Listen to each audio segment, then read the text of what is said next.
J'entends que les gens du premier rang. Alors ceux qui sont au fond, déjà, vous allez vous asseoir, s'il vous plaît. Merci, mon Dieu, pour cette journée que tu as placée encore devant nous. Est-ce que vous êtes prêts à célébrer le nom de Jésus ? Est-ce que vous êtes prêts à célébrer le nom du roi des rois, le créateur de toutes choses, celui qui nous a libérés, celui qui nous a rachetés au plus grand prix de sa vie? Nous sommes là ce matin, nous voulons être dans la joie. Amen. Alors on va le chanter, proclamer ensemble. La joie du Seigneur est ma force.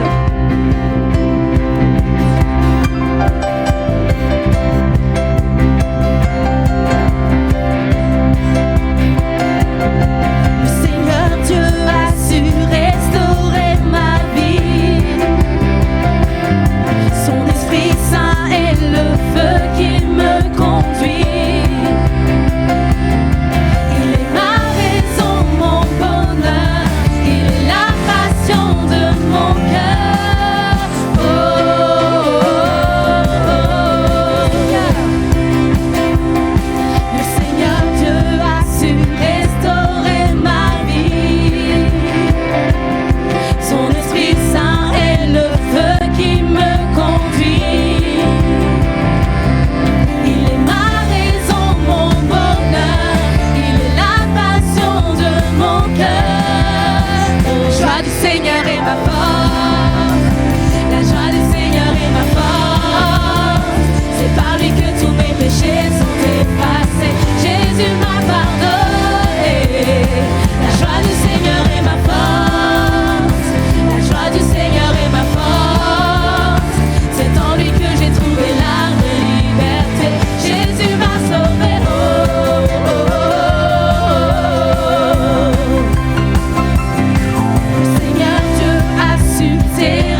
maintenant libérés.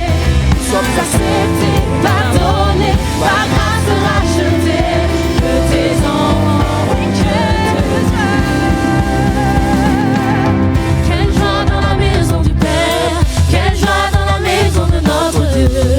Nous élevons nos voix, nous ne nous tairons pas. Quelle joie dans la maison du Père, oui, il est présent parmi nous. Nous élevons nos voix, nous ne nous tairons pas. Quelle joie dans la maison du Père, quelle joie dans la maison de notre Dieu. Nous élevons nos voix, nous ne nous tairons pas. Quelle joie dans la maison du Père, oui, il est présent parmi nous. Nous élevons nos voix, nous ne nous tairons pas.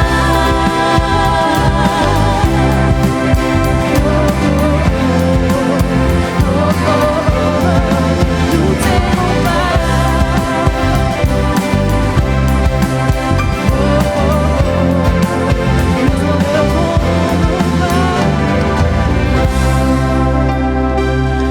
Nous étions mendiants, Nous couronnés, nous étions captifs, maintenant libérés. nous sommes acceptés, pardonnés, par grâce rachetés.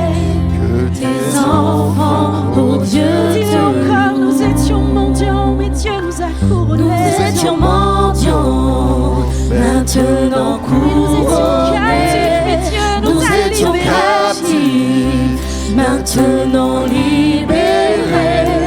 Nous sommes acceptés, pardonnés, par grâce rachetés. Que tes enfants, oh Dieu, te louent. Tes enfants te louent. Que tes enfants, oh Dieu, te louent. Oui, je suis ton enfant, oui, je te loue. Que tes enfants, oh Dieu, te louent. Alléluia. Oui, ce matin, nous venons adorer celui qui règne au-dessus de tout, celui qui est au contrôle de toutes choses. Amen. Nous voulons nous abandonner à lui ce matin. Abandonnons-nous à lui ce matin. N'attends pas la meilleure partie de ton chant préféré ce matin, mais ouvre-toi à la présence de Dieu. Le Saint-Esprit est là ce matin. Que ceux qui le croient le disent, le Saint-Esprit est là ce matin. Alors ne passe pas à côté de ce moment. Loue ton Dieu. Bénis le nom de celui qui t'a racheté. Le nom précieux de Jésus. Celui qui a pardonné tous tes péchés.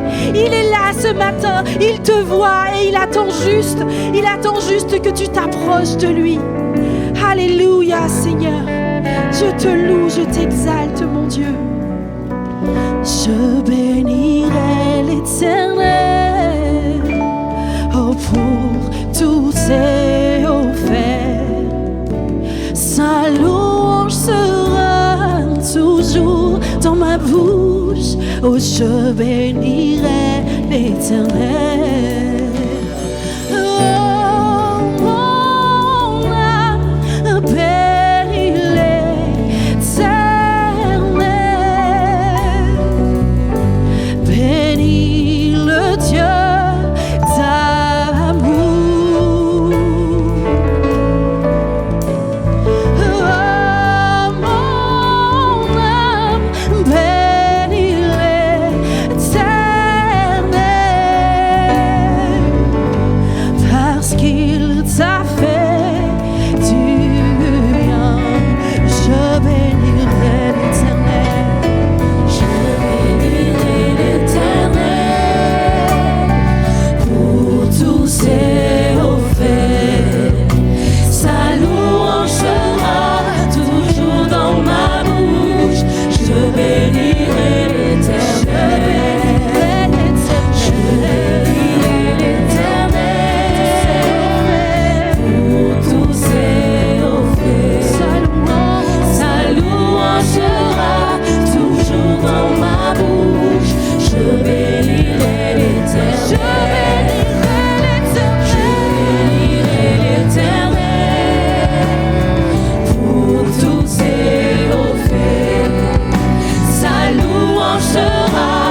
Jésus m'a restauré. Jésus m'a restauré. Jésus m'a fait du bien. Jésus m'a fait du bien. Oui, il m'a fait tant de bien. Jésus m'a fait du bien. J'exalterai l'Éternel. J'exalterai l'Éternel pour tous ses hauts faits. Sa louange sera toujours dans ma bouche. J'exalterai l'Éternel. J'exalterai l'Éternel. Je t'exalte, Jésus. Pour tous ses hauts faits. Sa louange sera toujours dans ma bouche. J'exalterai l'Éternel. Amen, amen. Oui, je t'exalterai. Que mon âme bénisse l'Éternel. Que mon âme n'oublie aucun de ses bienfaits. Ils sont nombreux les bienfaits de notre Père. C'est lui qui pardonne tous tes péchés. C'est lui qui guérit toutes tes maladies. Prends autorité sur tes maladies ce matin et dis c'est lui qui guérit mes maladies. C'est lui qui pardonne mes péchés. C'est lui qui arrache ta vie à la tombe. C'est lui qui te comble de tendresse et d'amour. Alléluia. Il remplit ta vie de bonheur. Amen. C'est lui qui te donne une nouvelle jeunesse, comme un aigle qui prend son envol. Alléluia, le Seigneur est bon, mes frères et sœurs. Le Seigneur est bon encore aujourd'hui. Alléluia. Que ta bouche proclame ses louanges ce matin. Ne te fais pas voler ce moment. Si tu as la vie en toi, tu peux le louer. Tu peux l'adorer. Le Seigneur Jésus est digne de nos louanges. Il est digne de notre adoration. Alléluia. Son esprit est là. Et que son esprit te fortifie ce matin. Reçois l'abondance de sa grâce. En lui, il y a la joie. En lui, il y a la paix. Reçois cela ce matin. Reçois cela ce matin. Jésus, alléluia. Ton esprit siège au milieu de nos louanges. Alors ne reste pas la bouche fermée. Exalte le nom du Seigneur. Exalte le nom de celui qui t'a fait tant de bien. Oh.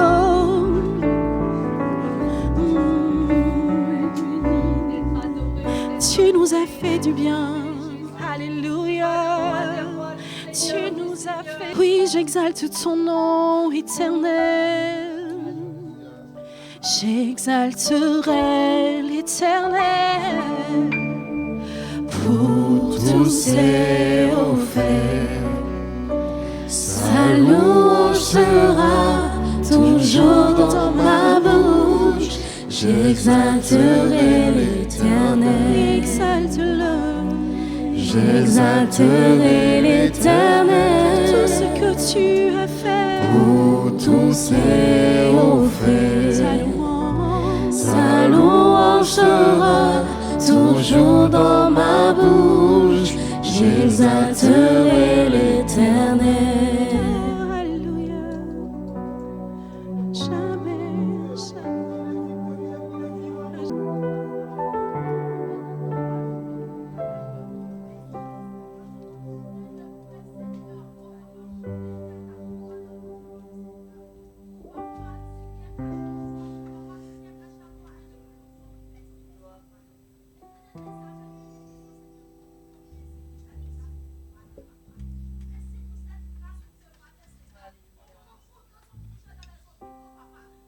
vous qui l'a racheté, vous qui l'a pardonné, venez chanter ce cantique à l'agneau. Que nos bouches soient remplies d'amour et de feu pour notre Jésus. Alléluia.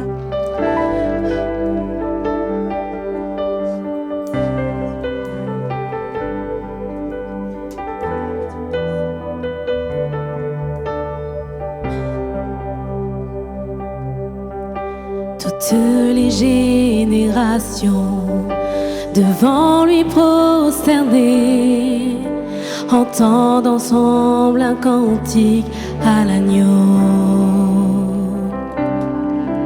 Ceux qui nous ont précédés et ceux qui nous suivront entendront ce cantique à l'agneau. Son nom est le plus grand, ton nom est tout puissant, ton nom est au-dessus de tout.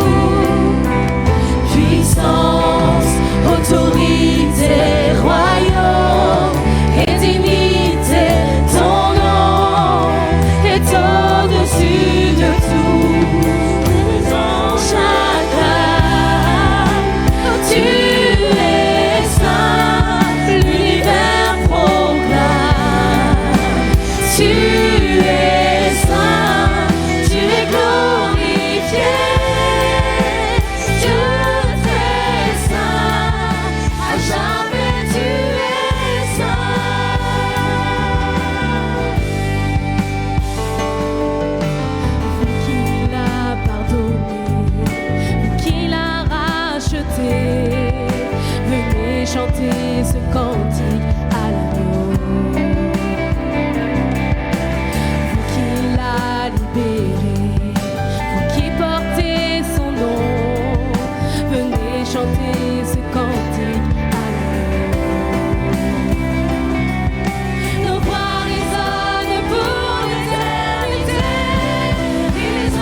regarder à Jésus, celui, l'agneau qui a été immolé pour le pardon de tes péchés, pour le rachat de ta vie. Aujourd'hui, nous avons notre héritage en Jésus-Christ. Nous sommes bénis grâce à Jésus-Christ. Nous avons la vie grâce à Jésus-Christ. Ce matin, que tu sois encore vivifié, ce matin, reçois ce que Jésus te donne, son amour, sa puissance. Reçois ce que Jésus te donne. Tu es l'enfant bien-aimé du Dieu Tout-Puissant. Alléluia. Oh, alléluia, Jésus.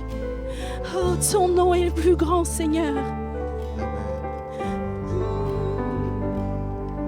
Ton nom est le plus grand, ton nom est tout puissant, ton nom est au-dessus de tout.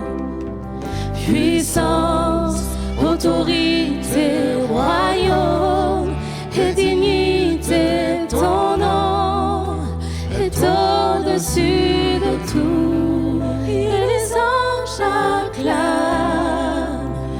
Tu es saint, l'univers proclame. Tu es saint, tu es glorifié. Dieu très saint, à jamais tu es saint. Tout ton peuple crie, tout ton peuple crie. Tu es saint, toi le roi des rois. Tu es saint, Dieu d'éternité. Tu es saint, à jamais tu es saint. Dieu d'éternité. Tu es saint, à jamais tu es saint. Acclamons le Dieu très saint. Disons-lui qu'il est saint. Merci, merci Jésus, agneau de Dieu, agneau de Dieu. Alléluia. Alléluia. Que vos voix s'élèvent, vers notre Dieu. Si tu n'as pas eu l'occasion encore de lui dire merci, c'est le moment, mes frères et mes sœurs, c'est le moment de lui dire combien tu l'aimes. Alléluia. Et nous allons pendant ce temps aussi préparer la table du Seigneur que nous allons partager ensemble, en famille. Merci, Papa.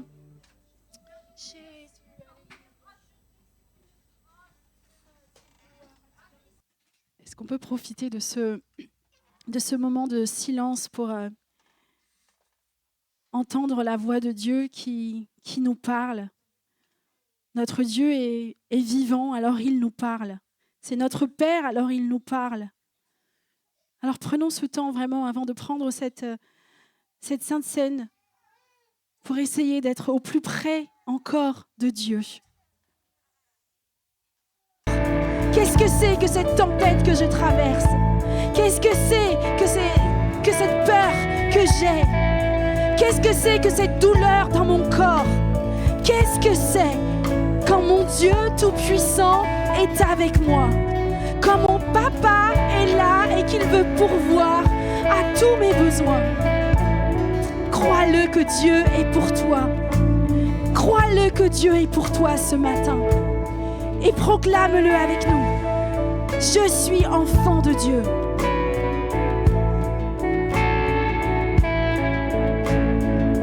Qui suis-je pour que le roi des cieux m'ouvre ses bras? Perdu mais trouvé par sa grâce, son amour pour moi, son amour pour moi. Et nous chantons, il m'a libéré, ma dette est payée, je suis enfant de Dieu.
choisi et affranchi. En toi je sais qui je suis. Tu es pour moi, pas contre moi. En toi je sais qui je suis. Je suis choisi et affranchi. En toi je sais qui je suis. Tu es pour moi, pas contre moi. En toi je sais qui je suis.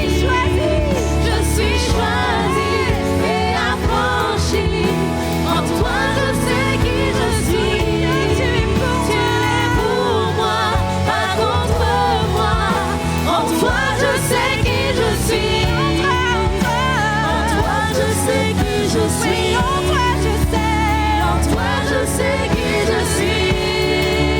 Il m'a libéré,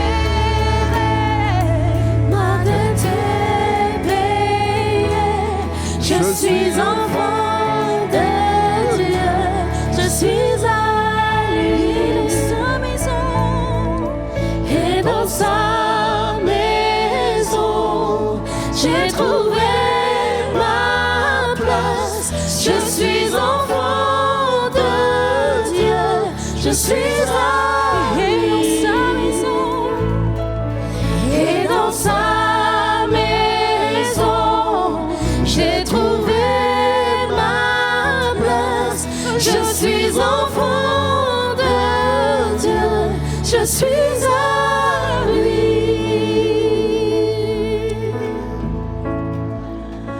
Mon espoir est assuré à la croix. Oh, tu as tout donné, tu nous as rachetés. Oh, cet espoir est une encre pour mon âme, inébranlable est notre Dieu. Tu es mon espoir, est assuré à la croix. Tu as tout donné, tu nous as rachetés. Cet espoir est une ombre pour mon âme, inébranlable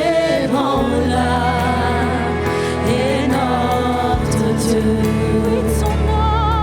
Son nom est plus haut, son nom est plus grand. Mon espoir est en toi. Ta parole est certaine, tes promesses sont parfaites. Mon espoir est en toi. Ton nom est plus haut, ton nom est plus grand. Mon espoir est en toi. Ta parole est certaine, tes promesses sont parfaites. Mon espoir est en toi.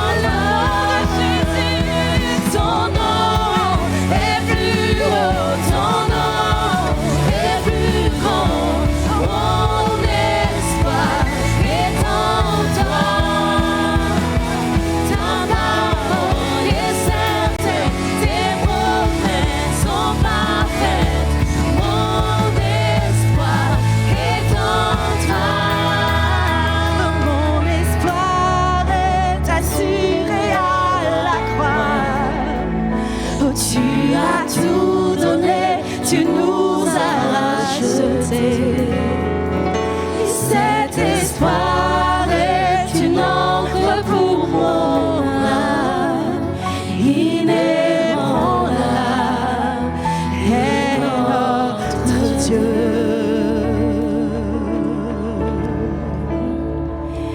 Alléluia, notre espoir est en Jésus seul. Notre espoir est en Jésus seul. Il est l'ancre solide sur qui on peut s'appuyer. Dans nos tempêtes, il reste inébranlable. Alléluia. Merci Seigneur, merci Jésus. À toi soit toute la gloire, à toi soit toute l'honneur Seigneur. Alléluia, à toi Jésus soit toute la gloire, à toi Jésus soit toute l'honneur. Alléluia, toute l'honneur te revient Seigneur, tout l'honneur te revient Seigneur. Toute notre vie t'appartient Seigneur. Merci Jésus, alléluia. Amen, amen, amen, amen. Amen. Merci. Nous laissons la place à Gérald. Le temps...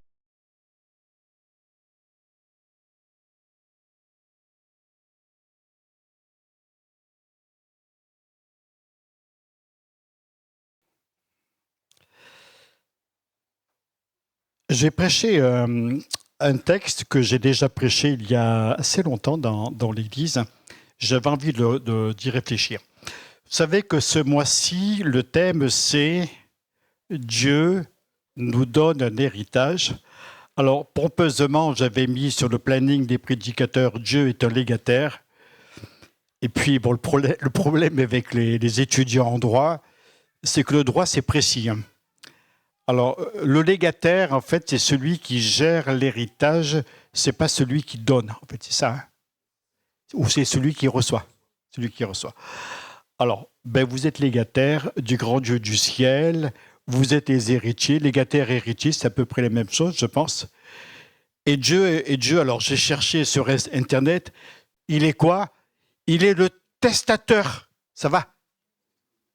Je ne vais pas me faire reprendre en sortant. Le testateur, celui qui fait un testament, qui nous donne un héritage.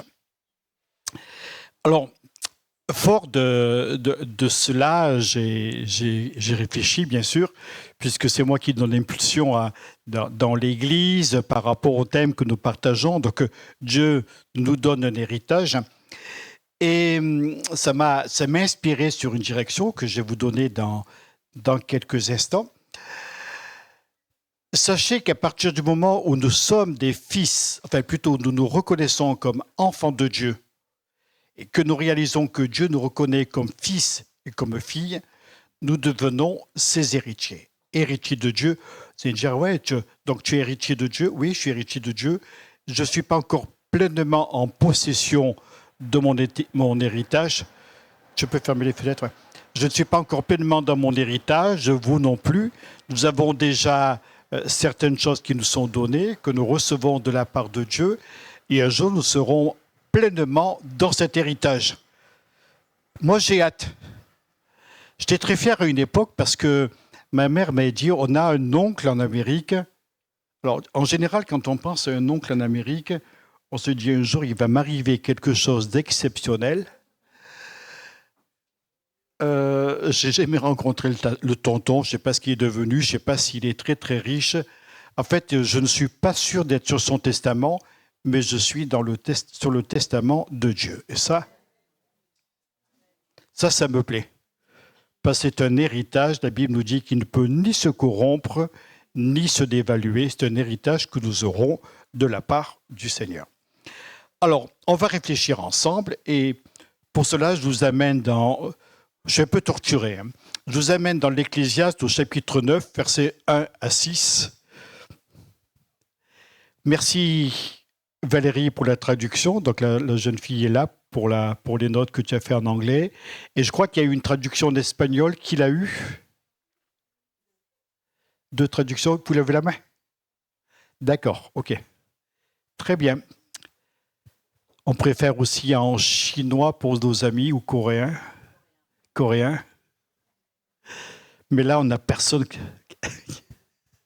Voilà, tout le monde a trouvé. Ah non, plutôt, c'est sous nos yeux.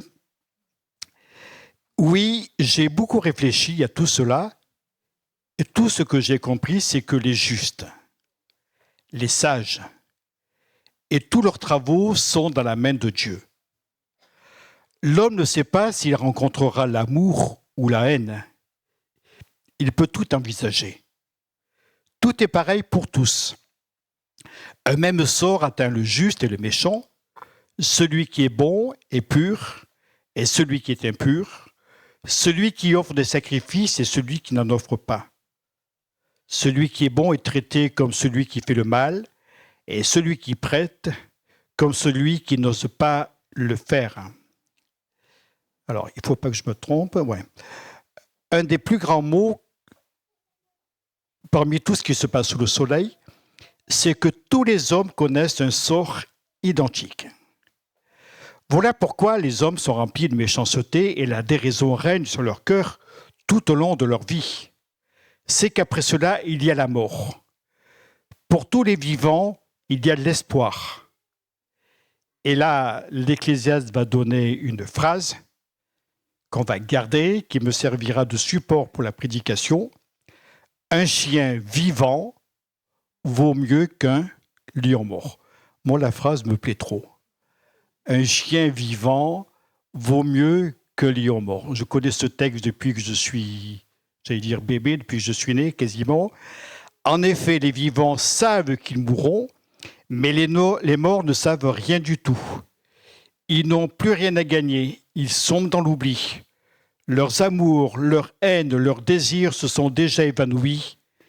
Ils n'auront plus jamais part à tout ce qui se fait sous le soleil. Alors on garde, un chien vivant vaut mieux qu'un lion mort. On le dit ensemble, un chien vivant vaut mieux qu'un lion mort. Donc ça se trouve dans le livre de l'Ecclésiaste au chapitre 9, voilà, au verset 4. Alors, qui a déjà lu le livre de l'Ecclésiaste? Levez un petit peu votre main. Voilà, on est quelques-uns à l'avoir lu. Si vous l'avez lu, tu me montres Philora qui l'a lu déjà? D'accord.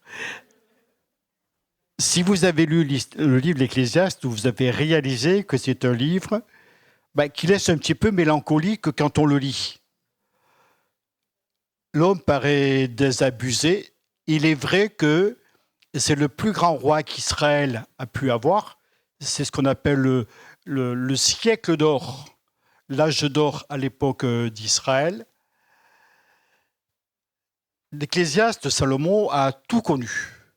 La gloire, la richesse, l'opulence, la bénédiction de Dieu, le péché, des choses difficiles, des choses bonnes. Enfin, c'est très, très compliqué dans sa vie, l'Ecclésiaste. Et quand il va écrire ce livre, on a l'impression d'un homme complètement désabusé. Complètement désabusé. Un homme qui, je dirais un peu comme un philosophe, sent pas très, très bien dans sa peau, finalement. Pourtant, c'est quand même Salomon, marié avec je ne sais plus combien de femmes, et je ne sais pas combien de concubines, je crois qu'il avait 1000 au total. Vous voyez, déjà rien que là, ça montre un certain désordre. Voilà, Salomon, l'Ecclésiaste. Il va réfléchir aux expériences de ce qu'il a pu faire et va les résumer par une parole défaitiste. Vanité des vanités, tout est vanité et poursuite du vent. Waouh! Alors, quand les philosophes pensent avoir découvert beaucoup de choses, il y a déjà eu des penseurs très, très, très loin dans l'Antiquité, puisque l'Ecclésiaste Salomon, c'est environ 750 ans avant Jésus. C'est un homme qui a connu la gloire, la sagesse, la fortune, la puissance. Il en sort fatigué, blasé, vide. Et il va terminer son livre en disant « Connais Dieu, crains-le et suis ses commandements. » Et dans notre livre, dans notre lecture, il va montrer que des événements semblables atteignent parfois les méchants, tout comme les justes. On est tous confrontés au problème de la mort, de la maladie, de l'avenir qui est parfois incertain. Et cela pourrait sembler défaitiste et déprimant, mais au milieu, si vous voulez, de tout ce qu'il y a d'angoissant dans ce texte, Salomon a cette phrase mémorable « Un chien vivant vaut mieux qu'un lion mort. » Un chien vivant vaut mieux qu'un lion mort. Alors, j'ai réfléchi sur les deux animaux Et je n'ai pas fait exprès de prendre ce texte aujourd'hui. Enfin, si, j'ai fait exprès de prendre le texte, mais je ne pensais pas qu'on aurait un petit Caleb dans nos rangs. Je vais vous expliquer pourquoi. Le chien, en hébreu, c'est le Keleb. K-E-L-E-B. Le Keleb. Alors, je l'ai sur mes notes en hébreu, je vous montrerai en sortant si vous lisez l'hébreu. En arabe, le chien, c'est comment? Le kleps. Alors, en français, c'est un peu péjoratif. Range ton chien, range ton kleps. J'ai vu ton kleps, il a fait caca sur mon paillasson. C'est ça, hein, le kleps. Et puis, quand on parle du chien de quelqu'un, si vous voulez, le chien à la mémère, le chien magnifique, niaou, niaou, etc. On ne va pas dire le kleps, parce que sinon la dame va vous fusiller du regard. Surtout, faites attention. Hein, faites attention. Étonnamment, d'ailleurs, nous avons beaucoup de mots arabes, d'origine arabe, en français. Beaucoup plus que ce qu'on croit. Je crois qu'on en a plus que de mots anglais. Enfin, il faut dire qu'entre les mots anglais et les mots français, ça s'est baladé. Nous, on a donné aux Anglais des mots qui sont partis en Angleterre, que nous, on a perdus et qui sont revenus. Le mot suspense, des mots comme ça, c'est assez intéressant. Donc, vous avez beaucoup de mots français qui ont une origine de mots arabes. Dans la Bible, le chien, c'est un animal impur et méprisable. Certainement à cause de sa nourriture. Alors, il faut dire que le chien est mal vu parce qu'il traîne à droite et à gauche, il mange des détritus, il aboie quand vous passez, il mord si vous présentez vos mollets, etc. Il vit dans la proximité des hommes, mais à l'époque, il se nourrissait, il était plus ou moins sauvage. Et quand on disait à quelqu'un, toi, tu es un chien, donc toi, tu es un Keleb, c'était mal vu. Et d'ailleurs, la Bible dira dans le Deutéronome, « Tu n'apporteras pas dans la maison de l'Éternel ton Dieu le salaire d'une prostituée, ni le prix d'un chien. » Tu vendais ton kleps, je m'adapte, tu vendais ton chien, tu n'avais pas le droit d'apporter le prix dans le temple. Et à un moment donné, un homme dira, « Contre qui le roi d'Israël s'est-il mis en guerre? Je suis un chien mort, je suis une puce. » Et puis un homme dira, « Est-ce que j'ai une tête de chien pour que tu me traites de cette manière ?» Donc on se rend compte que le chien, ce n'était pas gagné à l'époque. Et si on t'appelait chien, alors tu étais vraiment mal vu. Et ce traité de chien, c'était le comble de l'indignité, de l'humilité devant un plus grand que soi. Un chien vivant vaut mieux qu'un lion mort. Alors le lion. Alors, je suis désolé, je ne vais pas vous faire le cri guttural du lion, puisqu'en hébreu, le mot lion est le cri du lion. Facile, hein? Par exemple, vous aviez une vache, pour la désigner, vous faisiez « me », tout le monde comprenait. Vous aviez un coq, vous disiez « j'ai un cocorico chez moi », tout le monde savait ce que c'était. Est-ce que vous voulez me faire le cri du chat, par exemple? Voilà, il y a des chats qui font bien le cri de l'homme. Donc, on se rend compte, c'était comme ça. Alors, je peux vous faire le cri du lion. Ça donne quelque chose comme « Harry, Harry ». On a un frère, on l'a envoyé à New York en ce moment, là, mais il fait très bien le cri du lion, c'est Philippe. Hein. Alors, si vous voulez, à l'inverse du chien, le lion va représenter le courage, la force, la violence, la puissance, la destruction. C'est un animal qui est sauvage, qui est redoutable, et il impressionne tellement qu'on le part de qualité qu'on a envie d'imiter. Il est dit, par exemple, de certains guerriers de David qu'ils avaient le cœur vaillant, un cœur de lion. Ça vous plaît, ça? Hein? Vous ne voulez pas dire à vos copains de chaise, toi, t'as tout du lion. Ne dites pas t'as tout du chien, hein, parce qu'ils vont mal le prendre. T'as tout du lion. Pendant que le livre des Proverbes nous dira, le lion, le héros des animaux, ne recule devant personne. Tu as déjà essayé d'affronter un lion en le regardant dans les yeux, là?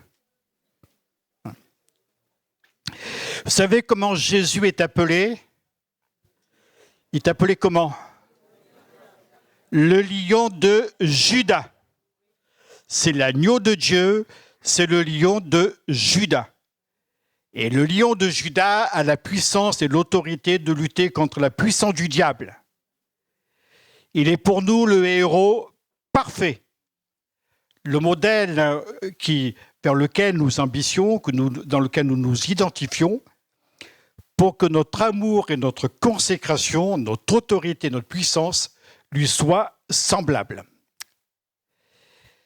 Mais notre adversaire, le diable, est aussi un lion rugissant, cherchant qui il va dévorer. Vous savez, par notre nature humaine, nous n'étions que des chiens, que des kleps. Mais Dieu nous a changés. Il a fait de nous des lions. Ce matin, j'ai un petit peu la frousse parce que je me trouve devant des lions et des lionnes, j'allais dire des lioncelles, des lions et des lionnes. Et ouais, c'est quelque chose de se dire ça. Des gens qui sont non pas loin de Dieu, mais qui sont semblables au Fils du Très-Haut, le lion de Juda. Nous étions semblables à des animaux impurs, des étrangers aux alliances de Dieu, mais Dieu qui est riche en miséricorde nous a rendus à la vie par le Seigneur Jésus. Un adorateur, c'est quelqu'un qui s'approche de Dieu dans son indignité. En grec, adorer, c'est proskuneo. Pros, s'approcher, aller vers. Koneo, c'est la racine du chien. Et nous, les chiens, les balayures du monde, comme le disait l'apôtre Paul. Nous, les indignes, Dieu nous a rendus dignes, alléluia, de nous approcher de lui, et nous pouvons nous approcher de lui comme étant un lion. Alors, j'ai un petit peu accéléré. Dans la Bible, vous aviez un homme qui s'appelait Caleb. Alors, merci de nous l'avoir amené ce matin, Lovely et Christian. Et quand ses parents l'avaient appelé Caleb, eux, ils connaissaient la traduction. Le mot, c'était chien. Enfin, il y a plusieurs significations, mais une des significations, c'est chien. Mais pourtant, ce chien-là, c'était un véritable lion. Un homme de foi, un homme courageux. Et quand on l'appelait Caleb, Caleb, lui, il entendait chien, chien. N'empêche qu'il y avait pour lui une perspective glorieuse qui était avec Dieu. Il avait un cœur de lion. Vous savez qu'à un moment donné, il avait été envoyé pour explorer le pays d'Israël. Ils étaient partis à 12, combien d'espions? 12 espions, il me semble. Et puis, il y avait Caleb dans le tas. Tous les espions, Caleb et Josué, tous les espions sont rentrés effrayés. On a vu un pays abondant, des choses merveilleuses. On a vu un pays où coule le lait, le miel. Et on a vu des géants grands. À leurs yeux, nous n'étions que des sauterelles. Voilà comment ils se voyaient. On avait l'impression d'être des sauterelles devant ces géants. Deux ont pris la parole. Josué et Caleb. J'ai dit non, mais les gars, on va y aller, on va monter là. Hein. Aux géants, on va leur coller une raclée. On ne va pas se laisser faire. Hein. On est avec Dieu, Dieu est avec nous, nous allons le suivre. Et les Caleb, les chiens qui étaient là, se sont mis à avoir un courage de lion, alléluia. Ils avaient cette espérance en eux qu'ils allaient être vainqueurs. Non pas des faits, et les autres ont été complètement anéantis. Alors les Hébreux, quand ils ont entendu ça, les géants, on n'est que des sauterelles, on est des misérables, on ne vaut rien, on va être détruits. Ils étaient là, ils disaient à Moïse et à Aaron, ouais, vous nous avez menés dans ce pays, non seulement on a eu faim, non seulement on a eu soif, non seulement on est fatigué, non seulement on en a marre, mais en plus il y a des géants, ils vont nous faire la peau, on n'en peut plus, nous on n'est que des sauterelles. Vous avez remarqué que parfois on se fait beaucoup de soucis. Beaucoup de soucis. Qu'est-ce qu'il va m'arriver? Je vais tomber malade. Arrêtez, vous ne tomberez pas malade. Vous tomberez malade si vous le voulez. Si vous ne le voulez pas, vous vous confiez dans le Seigneur. Je vais tomber malade, et puis je vais être ruiné, et puis je ne vais pas m'en sortir, et je suis malheureux, et je ne suis que misérable. Merci pour les chants ce matin. Dis donc, si vous n'avez pas compris le message véhiculé par les chants, ma langue a fourché, va fourcher l'anglais. Si vous n'avez pas compris le message, je suis un enfant de Dieu. Des choses extraordinaires. Moi, je trouve que rien que des chants comme ça, c'est une prédication. Hein. À la limite, je ferais mieux de m'asseoir, tiens d'ailleurs. Et on reprend les chants. Nous avons cette capacité de nous confier dans le Seigneur. Ne restons pas là, défaits en nous disant « Ouais, je n'y arriverai pas, c'est misérable et patati patata ». Nous ne sommes que des sauterelles, mais non. C'est eux qui devaient avoir peur. Ces espèces de géants qui étaient là, qui flanquaient la frousse à tout le monde. Et Caleb, le chien, s'est comporté avec le courage d'un lion. Et il a fait taire le peuple qui murmurait et pleurait contre Moïse. Il a dit, montons, emparons-nous du pays et nous y serons vainqueurs. Alléluia. Montons, emparons-nous du pays et nous y serons vainqueurs. Et plus tard, Dieu dira, parce que mon serviteur Caleb est animé de notre esprit et qu'il a pleinement suivi ma voie, je le ferai entrer dans le pays où il est allé et ses descendants le posséderont. L'annonce d'un grand héritage. Alors, on va continuer notre lecture, mais on va aller là dans Josué, au chapitre 14, versets 6 à 13. Les fils de Juda s'approchèrent de Josué, et Caleb lui dit, « Tu sais ce que l'Éternel a déclaré à Moïse, homme de Dieu, à mon sujet et à ton sujet à Kadès-Barnéa. J'étais âgé de 40 ans lorsque Moïse, serviteur de l'Éternel, m'envoya pour explorer le pays, et je lui fis un rapport avec 3 turcs de cœur. Mes frères qui étaient montés avec moi découragèrent le peuple, mais moi, je suivis pleinement la voie de l'Éternel, mon Dieu. Ah, qu'est-ce que je l'aime, ce bonhomme-là. À ce jour-là, Moïse jura en disant, le pays que ton pied a foulé sera ton héritage à perpétuité pour toi et pour tes enfants, parce que tu as pleinement suivi la voie de l'Éternel, mon Dieu.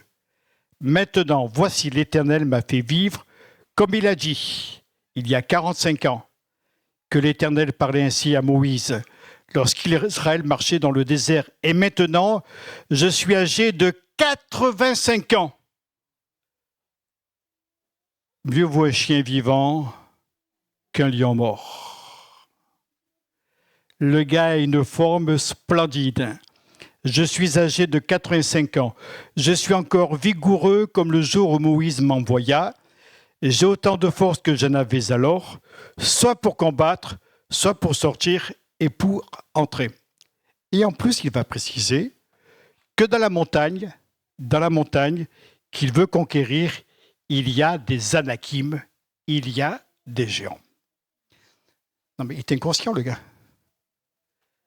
85 ans, il veut partir au combat contre des géants. Lui, il est gros comme une sauterelle. Sauf, c'était un chien qui avait un courage de lion.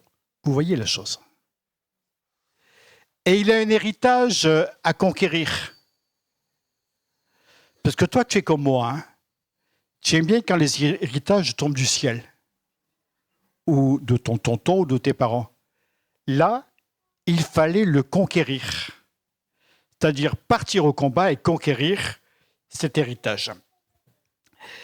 Il a il va faire une demande à Josué. Il va faire part d'une grande foi et d'une grande espérance.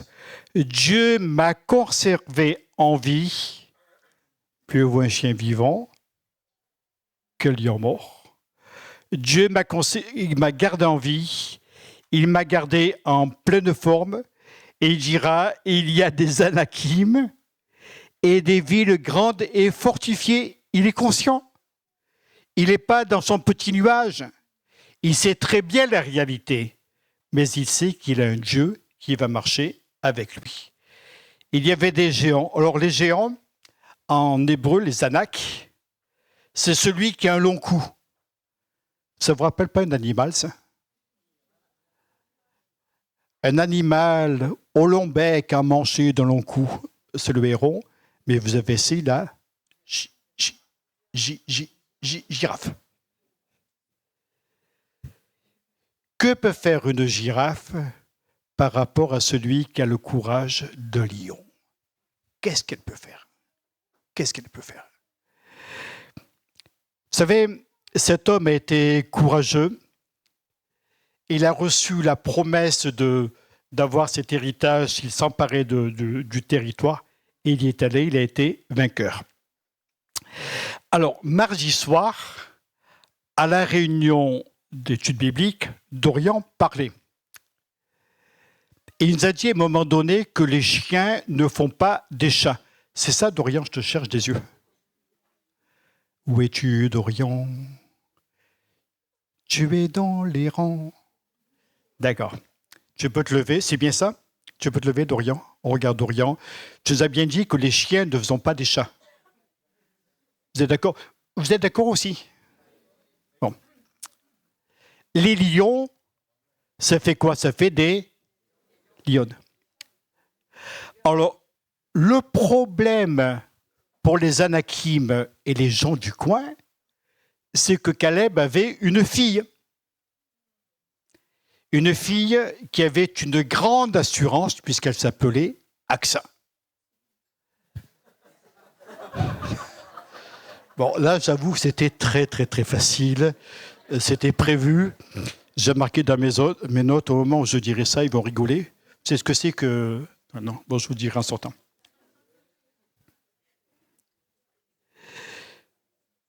Aussi bien Caleb s'est emparé du territoire, il a mis en déroute les fils d'Anak en défaisant les géants. Sa fille, Aksa, va lui demander une part d'héritage sur l'héritage du père. Tu suis, hein? Parce qu'en fait, la fille, elle est belle comme le jour. Il n'y avait pas plus belle que la fille de Caleb. Avec ses grands yeux, quelle couleur vous voulez? Bleu, vert, ça te va. Ses grands yeux verts et ses cheveux auburn qui descendaient. Bon, ben, j'arrête. Et il y avait un gars qui avait flashé sur la fille. Il s'appelle, je ne l'ai pas marqué sur mes notes, donc je vais me tromper, Othniel. Monsieur Othniel avait flashé sur la fille et il la demande en mariage au père. Le père, non, il ne voulait pas lui donner, il voulait lui donner la meilleure partie. Mais le père s'est laissé avoir parce qu'il a dit, celui qui va s'emparer de telle ville, il aura ma fille Aksa. Je ne sais pas si après ça, ils ont assuré la ville, j'en sais rien. Mais en tout cas, il est monté au combat, il a gagné le combat et il s'est marié avec Aksa et ils eurent beaucoup d'enfants. Et la fille, quand elle s'est mariée, elle est allée voir son père en disant « Papa, moi j'aimerais bien avoir une part d'héritage. J'aimerais avoir sur ma terre, tu m'as donné une terre, une ville, tu m'as donné un terrain. J'aimerais avoir une source d'eau avec de l'eau qui est en haut, de l'eau qui est en bas. Et moi, ça m'évoque des tas de choses. L'héritage que nous avons avec Dieu, ce sont des sources d'en haut et des sources d'en bas. Alléluia! Des sources de la bénédiction de Dieu. Et cela, Aksa en voulait.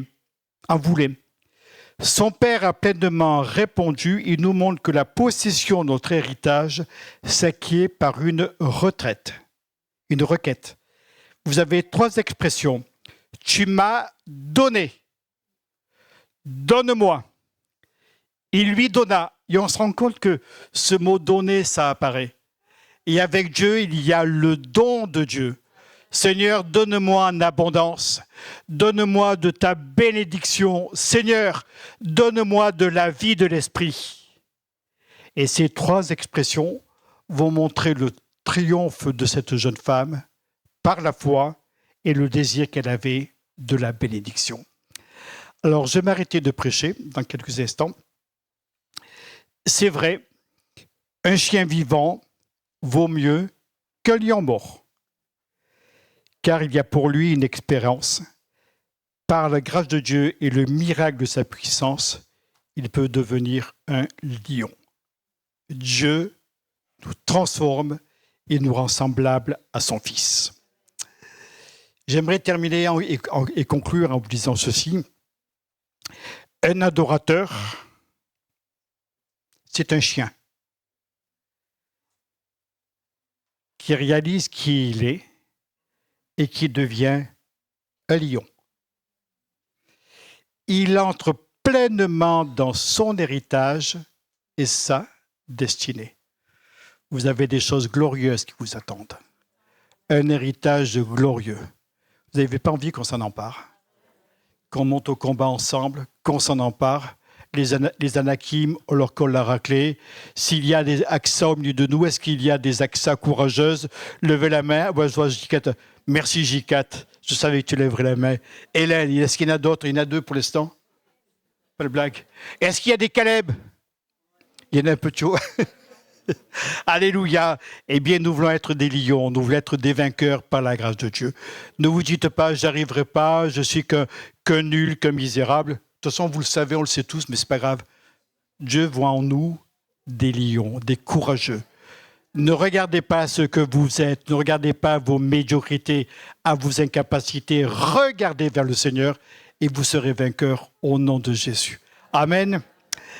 On va prier ensemble. Je vous invite à vous incliner. Nous ouvrons notre cœur à la grâce de Dieu. Nous te bénissons, Seigneur. Nous te bénissons de tout notre cœur. Nous te bénissons parce que tu es grand, tu es merveilleux. Tu es celui, Seigneur, qui nous a transformés. Tu es allé au-delà de notre condition humaine, mais tu as fait de nous des fils et des filles de Dieu qui attendons un héritage glorieux que nous aurons dans le ciel avec toi. Bénis-nous chacun, Seigneur. Donne-nous d'entrer en possession de notre bénédiction et de notre héritage. Amen. Amen. Alors, dans les héritages que nous avons de la part de Dieu, on en a déjà ici-bas sur terre. Nous avons l'héritage du salut. Bon, Hélène en est convaincue, elle a dit Amen. Alors, je la redis, c'est là. On a l'héritage du salut. Amen. On a l'héritage de la guérison divine. Et si quelqu'un est malade, eh bien, qui s'approche, on va prier pour lui au nom du Seigneur. Sentez peut-être comme un chien, incapable d'avancer, mal dans votre peau, mal dans vos baskets, malheureux, en vous disant « Qu'est-ce qui m'arrive? Je suis constamment malade. » Au nom de Jésus, il faut sortir de cela. On ne peut pas rester constamment dans le tourment. Dieu veut de nous des gens sains, des gens en bonne santé, des gens heureux, des gens épanouis. J'ai 85 ans, dira Caleb, et je suis toujours aussi victorieux. Mais pourquoi on serait par terre? Pourquoi une personne de 20 ans est malade, fatiguée, chargée, elle n'a pas le moral, elle n'a pas quoi encore? Enfin bref, elle marche en dehors de ses pompes, etc. Pourquoi? Non. Avec la puissance de Dieu, il en est différemment. Allez, tu viens prier avec moi, Cédric. J4, tu viens. Hélène, Nathalie, Christophe.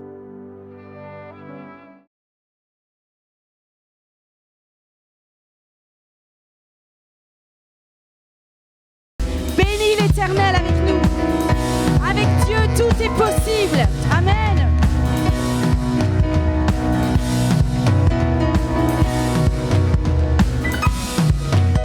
Que ceux qui vivent, louent son nom, louent son nom, louent son nom, louent son nom. Que ceux qui vivent, et qui respirent, louent son nom, louent son nom, louent son nom, louent son nom. Je louerai sur les monts et du fond des vallées.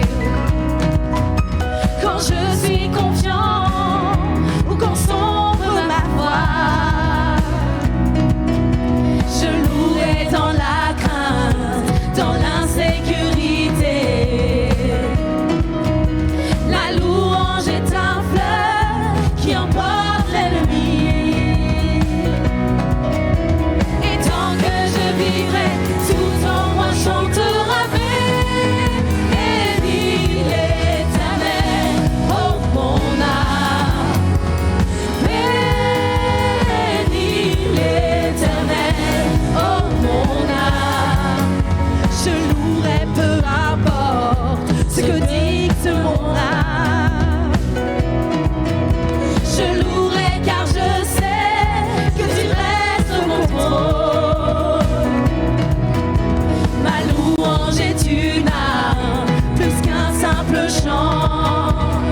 Seigneur, nous te bénissons encore ce matin pour ta fidélité. Nous te bénissons encore pour ta présence en ce lieu, pour ta présence dans nos vies. Et Seigneur, oui, on n'est rien, mais tu nous transformes. Tu changes notre nom et nous voulons encore te glorifier encore pour cette nouvelle identité que nous avons en toi, enfant de Dieu. Seigneur, donne-nous de garder cela dans notre cœur et lorsqu'on va faire face à des situations, Seigneur, donne-nous de nous rappeler que en toi, nous sommes des lions. Dans le nom de Jésus, bénis cette semaine, bénis, Seigneur Jésus, tout ce qui se fera, protège nos familles respectives et donne-nous encore de nous retrouver durant toute cette semaine à venir pour te louer, pour te rechercher ta face, parce que c'est là où tu te trouves et c'est là où tu te manifestes. Béni soit ton nom, Père, dans le nom de Jésus. Amen. Amen. Bon dimanche à vous. Et je rappelle les jeunes, s'il vous plaît, on vous retrouve.